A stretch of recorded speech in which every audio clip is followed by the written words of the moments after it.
శుభోదయం. Global బెతేనియా Calvary ministry తరపున ఈ ఉదయకాల సమయంలో మరొకసారి మీ అందరితో కూడా కలుసుకుని దేవుని యొక్క పరిశుద్ధమైన మాటలు ధ్యానించడానికి దేవుడు నాకు ఇచ్చిన మధురమైన అవకాశాన్ని బట్టి నేను దేవునికి ప్రత్యేకమైన వందనాలు తెలియజేస్తున్నాను.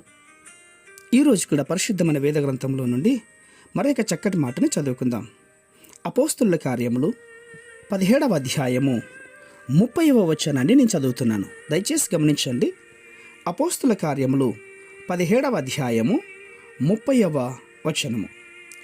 ఆ అజ్ఞాన కాలములను దేవుడు చూచి చూడనట్టుగా ఉండెను.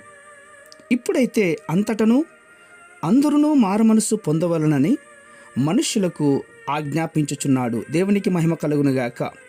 అవును ప్రియులారా, తండ్రి అయినటువంటి దేవుడు తాను నియమించిన తన కుమారుడైన క్రీస్తు ఈ భూలోకానికి తీర్పు తీర్చేదానికోసమై ఒక దినమును నియమించాడు. కాబట్టి అంతటి లోపలే కూడా అందరూ మారుమనసు పొందాలని ఆనాటి ప్రజలను మేల్కొల్పాడు, హెచ్చరించాడు కూడా. కొంతమంది అపోస్తుల బోధను అసహ్యం చేశారు, అపహాస్యం చేశారు. ఇంకొందరు ఆయనను హత్తుకొని సువార్త యొక్క వెలుగులోనికి వచ్చారు. ప్రియులారా, ఇంకా మారుమనసు పొందనటువంటి సంఘాలకు ఈ హెచ్చరికలు తప్పక వర్తిస్తాయి ఈ రోజుల్లో కూడా. అవును, పాత నిబంధన కాలము నుండి కూడా దేవుడు తన ప్రవక్తల ద్వారా ప్రజలను హెచ్చరిస్తూనే ఉన్నాడు.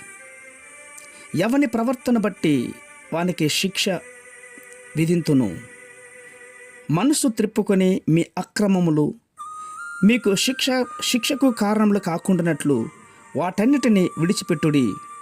మీకు జరిగించిన అక్రమ క్రియలన్నిటిని విడిచి నూతన హృదయమును నూతన బుద్ధియు తెచ్చుకోండి అని హెచ్కేల్ ప్రవక్త ద్వారా మాట్లాడి ఉన్నాడు.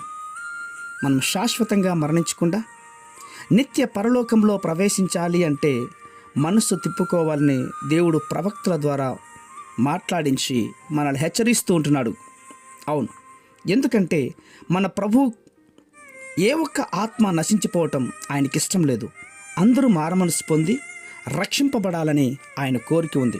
కాబట్టి ఈ సంవత్సరపు ముగింపులో ఎవరైతే ఇంకా దేవుని రక్షకుడిగా అంగీకరించలేదో వారందరూ కూడా ఇప్పుడే ఈ మాటల ద్వారా విని మనమందరూ రక్షణ పొందుకొని నిత్య జీవితమైనటువంటి యేసుక్రీస్తు వారు ఉన్న పరలోకానికి వెళ్ళేవాడానికి నిశ్చయించుకోవాలి.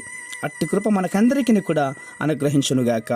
ప్రేమ నమ్మకమైనటువంటి మా ప్రియ పరలోకపు తండ్రి, నిజమైన ఆయన మీరు హెచ్చరిస్తున్నటువంటి మాటలు ఆనాటి ప్రజలకి మాత్రమే కాదు, కానీ ఈ రోజుల్లో జీవిస్తున్నటువంటి యవనస్తులకు, ఈ రోజుల్లో ఉన్నటువంటి ప్రభా మరి మాకందరికీ కూడా ఈ మాటలు వర్తిస్తాయని నమ్మునట్లుగా ఈ మాటల ద్వారా మారమనసు పొంది నిత్య జీవానికి అర్హులుగా ఉండేటట్టుగా మీరు తయారు చేస్తున్నందుకే స్తోత్రాలు అర్పించుకుంటూ చిన్న ప్రార్థనను మా రక్షకుడిని యేసయ్య నామమున అడిగి వేడుకొని పొందింటున్నాం మా తండ్రి. ఆమేన్, ఆమేన్, ఆమేన్.